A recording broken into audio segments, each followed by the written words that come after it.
కేంద్ర రాష్ట్ర ప్రభుత్వాలు అనుసరిస్తున్న విధానాలకు నిరసనగా నవరంగ్ కాంగ్రెస్ పార్టీ పిలుపు మేరకు మార్చి 5న భారత బంద్ నిర్వహిస్తున్నట్లు ఆ పార్టీ జాతీయ అధ్యక్షులు షేక్ జలీల్ తెలిపారు.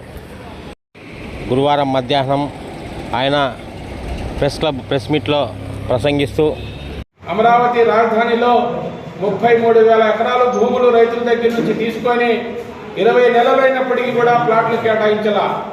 మరి వృద్ధాప్య పెన్షన్లు కానీ, వితంతు పెన్షన్లు కానీ, పేద ముస్లిం మహిళలకు దుల్హన్ పథకం కానీ ఎక్కడా ఇచ్చిన దాఖలాలు లేవు. ఉర్దూ అకాడమీ కానీ, హజ్ హౌస్ నిర్మాణం కానీ, హజ్ యాత్రకు వెళ్లే సబ్సిడీ కానీ ఎక్కడా ఊసెత్తని పరిస్థితి. కేంద్రం నుంచి నిధులు తెస్తా ఉన్నారు, రాష్ట్రం పేరు చెప్పి అబ్బా కొడుకులు దోచేస్తా ఉన్నారు, ఇతర దేశాలకు తీసుకుని వెళ్తే దాచిపెట్టుకుంటా ఉన్నారు. ఎమ్మెల్యేలు అయితే వాళ్ళ భూములు ఏవైతే ఉన్నాయో 22A వాళ్ళు డిలీట్ చేసుకుంటా ఉన్నారు, కోట్ల రూపాయలకు అమ్ముకుంటా ఉన్నారు. ఎవరైనా ప్రభుత్వాన్ని ప్రజా సమస్యలపై విమర్శిస్తే వాళ్ళ మీద అక్రమ కేసులు బనాయించి జైళ్లలో నిర్బంధిస్తా ఉన్నారు. ఇది ప్రజాస్వామ్య దేశమా లేక రాచరిక పాలన అనేది కేంద్ర ప్రభుత్వానికి కనువిప్పు కలిగే విధంగా ఈ భారత్ బంద్ చేపట్టడం జరుగుతూ ఉన్నది. కాశ్మీర్ నుండి కన్యాకుమారి వరకు నవరంగ్ కాంగ్రెస్ పార్టీ 28 రాష్ట్రాల్లో 3 కేంద్ర ప్రాంతాల్లో ఉంది, బలంగా ఉంది. మేము ఒకటే అడుగుతున్నాం, యువజన శ్రామిక రైతు కాంగ్రెస్ పార్టీతో పాటు సిపిఐ, సిపిఎం అన్ని రాజకీయ పార్టీలు ఈ బంద్లో పాల్గొని మరి వ్యాపార సంస్థలు ఎవరైతే జైలుకి వెళ్ళి వచ్చారో వాళ్ళంతా కూడా యాక్టివ్గా ఉండి ఈ బంద్ని విజయవంతం చేయాలని పిలుపునిస్తా ఉన్నాం.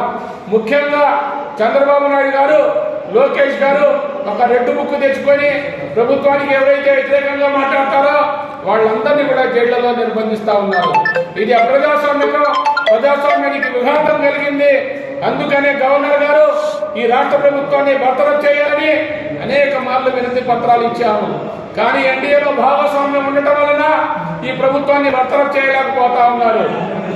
పేద ప్రజలకు, ఎస్సీ, ఎస్టీ, బీసీ మైనార్టీలకు, చదువుకునే వారికి ప్రభుత్వం విద్య, వైద్యం అందించవలసిన బాధ్యత ఉండింది. కానీ ఎక్కడ కూడా రాష్ట్రంలో అభివృద్ధి అనేది శూన్యం.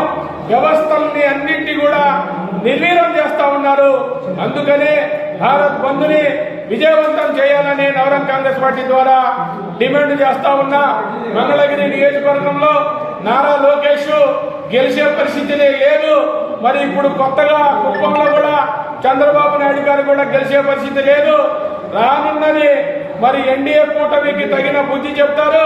రెండు దగ్గర పెట్టుకొని పని చేయాలని, ప్రజా సమస్యలపై వినతి పత్రాలు ఇస్తే అక్రమ కేసులు బనాయించడం మానుకోవాలని నవరంగ్ కాంగ్రెస్ పార్టీ ద్వారా డిమాండ్ చేస్తా ఉన్నా.